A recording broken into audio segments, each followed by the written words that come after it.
O ano era 1986. O Brasil, um gigante em despertar, fervilhava em meio a uma efervescência política e social. A euforia da redemocratização pairava no ar, misturada a uma incerteza palpável sobre o futuro. Era um tempo de contrastes, onde a esperança se chocava com os ecos de um passado recente. Nesse cenário de transição, a Força Aérea Brasileira mantinha sua rotina de vigilância, seus pilotos, homens dedicados e céticos por natureza, focados em sua missão de proteger os céus da nação. Entre esses guardiões estava o capitão Ricardo, um piloto experiente da FAB. Com um histórico impecável, Ricardo era a personificação do rigor e do ceticismo. Para ele, o céu era um domínio de regras claras, física e aerodinâmica. Em casa, sua família o esperava, e era por eles, por dever e proteção, que ele arriscava sua vida a cada voo. Longe da cabine, mas igualmente crucial à segurança aérea, estava a tenente Ana. Jovem, brilhante e ambiciosa, Ana era uma controladora de voo recém-formada que ardia em desejo de provar seu valor. Sua paixão pela aviação era tão vasta quanto sua intuição aguçada, uma qualidade que logo seria testada de formas que ela jamais poderia imaginar. Aquela noite começou como tantas outras. O céu sobre o sudeste e centro-oeste do Brasil estava límpido, pontilhado por estrelas indiferentes aos dramas humanos. Na torre de controle, o ritmo era constante, mas tranquilo. Foi então que os primeiros sinais de anomalia começaram a surgir nos radares. Pequenos pontos, movimentos erráticos, que inicialmente foram descartados como falhas técnicas ou interferência atmosférica. A rotina era assim, e a mente humana busca sempre a explicação mais lógica. Mas Ana, com sua intuição, sentiu um calafrio. Aqueles pontos persistiam, e seus movimentos, embora caóticos, pareciam seguir um padrão incomum, desafiando a lógica de qualquer fenômeno conhecido. Ela foi a primeira a notar que aquilo não era um erro. Seu instinto gritava, alertando para algo diferente, algo inaudito. Ana tentou alertar seus superiores, mas a resistência foi imediata. O ceticismo institucional era uma barreira intransponível, e a ideia de algo desconhecido era prontamente ridicularizada. Quem era aquela jovem tenente para questionar anos de experiência? Enquanto isso, alheio à estranha sinfonia que começava a se desenrolar nos radares, o capitão Ricardo era chamado para um voo de rotina. A vida seguia seu curso normal para muitos, mas para Ana, a realidade se distorcia. Os objetos aumentavam em número e velocidade, desafiando todas as classificações conhecidas. O conflito interno de Ana era excruciante, duvidar de si mesma ou confiar no que via. O medo de ser desacreditada era grande, mas a evidência em sua tela era ainda maior. Mais e mais objetos eram detectados, 21 no total. Seus movimentos eram impossíveis para aeronaves conhecidas. Aceleravam de 0 a Mach 10 em segundos, mudavam de direção abruptamente, como se desafiassem as próprias leis da física. A Força Aérea Brasileira finalmente começou a levar a situação a sério. O comando anticético agora sentia o peso de algo inexplicável.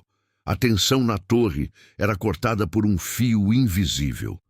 O gatilho dramático veio em um piscar de olhos. Um dos objetos fez uma manobra que quase causou uma colisão com um avião comercial, desviando no último instante. Um grito de pânico ecoou na torre de controle. Não havia mais tempo para dúvidas.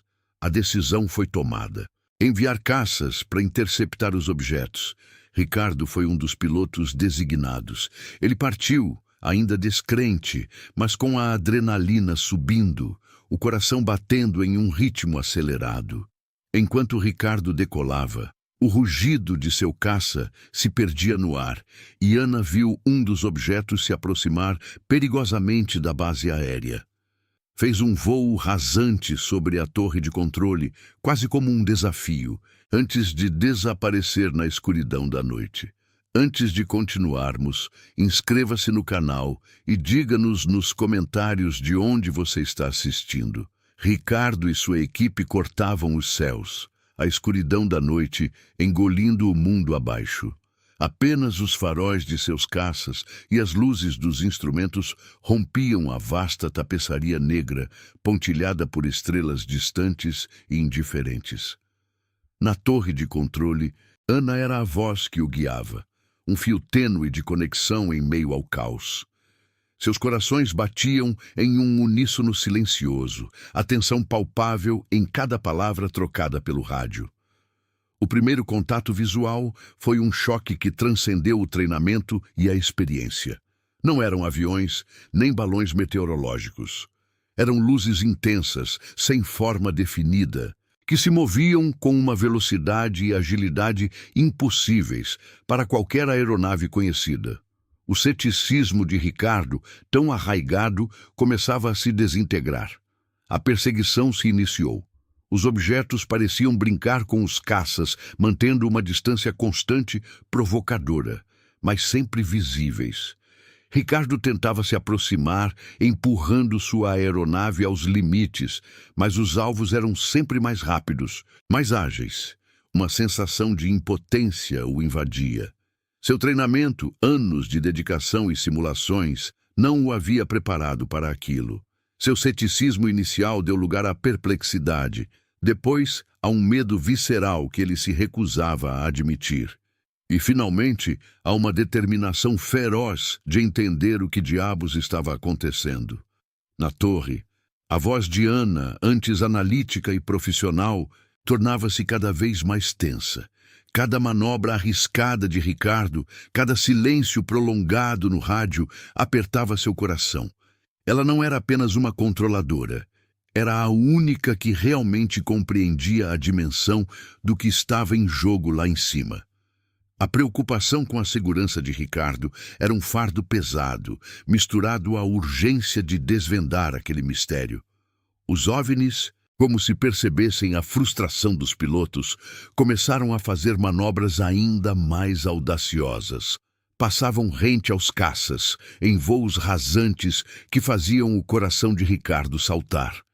Em um momento que parecia saído de um pesadelo, um dos objetos travou o sistema de mira de seu caça. O painel piscou em vermelho inoperante. Ele não podia disparar. Era como se o objeto estivesse desafiando-o, zombando da tecnologia humana. A sensação de traição era esmagadora. A tecnologia militar de ponta, símbolo de poder e proteção, mostrava-se inútil contra aqueles intrusos. O próprio céu parecia ter virado as costas. Então, em um instante crítico, as comunicações entre Ricardo e a torre falharam. O rádio emitiu apenas estática, depois um silêncio assustador. Ana, na torre, sentiu o desespero gelado invadir. Ela gritava no microfone, tentando restabelecer o contato, mas não havia resposta. Ricardo estava sozinho no vasto e hostil céu noturno, perseguindo o desconhecido com o rádio mudo. Um dos objetos, como que sentindo a vulnerabilidade do piloto, aproximou-se perigosamente do caça de Ricardo. Pairou sobre ele como um predador avaliando sua presa e começou a emitir uma luz pulsante. Não era apenas uma luz, era uma presença.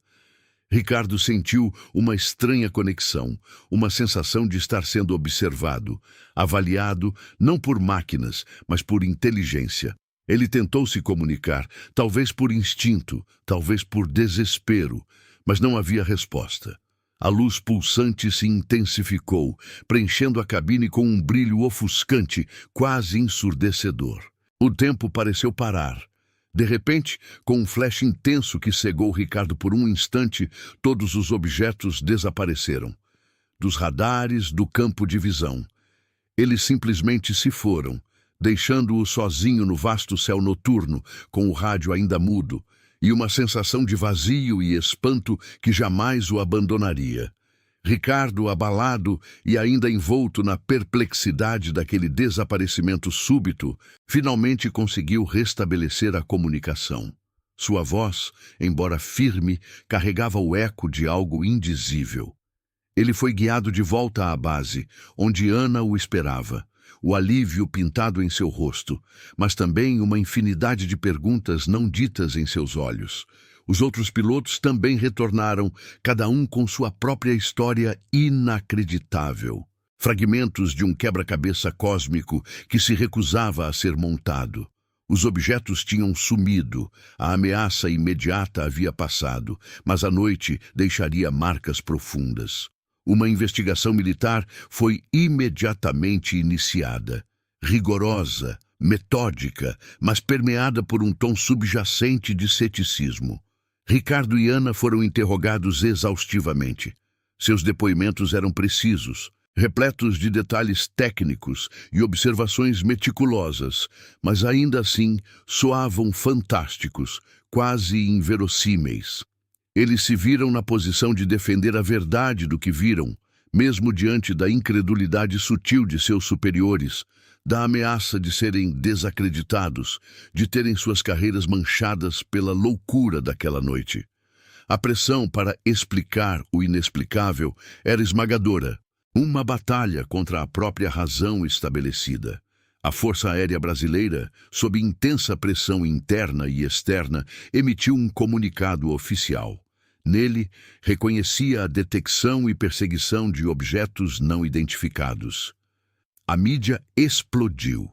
Manchetes em todo o Brasil e no mundo anunciavam o evento, chocando o público e alimentando teorias.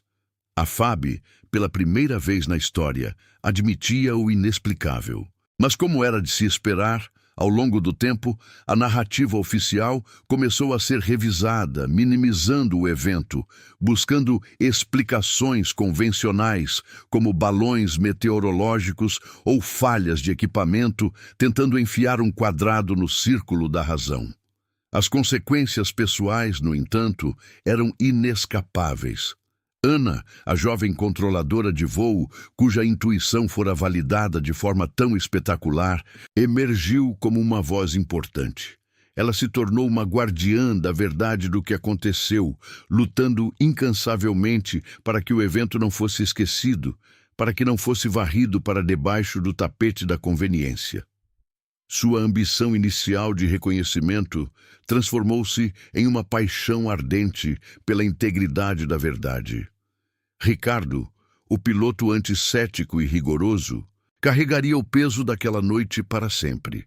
Ele não era mais o mesmo. A experiência o havia transformado, quebrado suas certezas e aberto sua mente para um universo de possibilidades que ele jamais imaginara. Ele voltou para sua família, mas com uma nova perspectiva sobre a vida, a fragilidade da existência e a vastidão do desconhecido.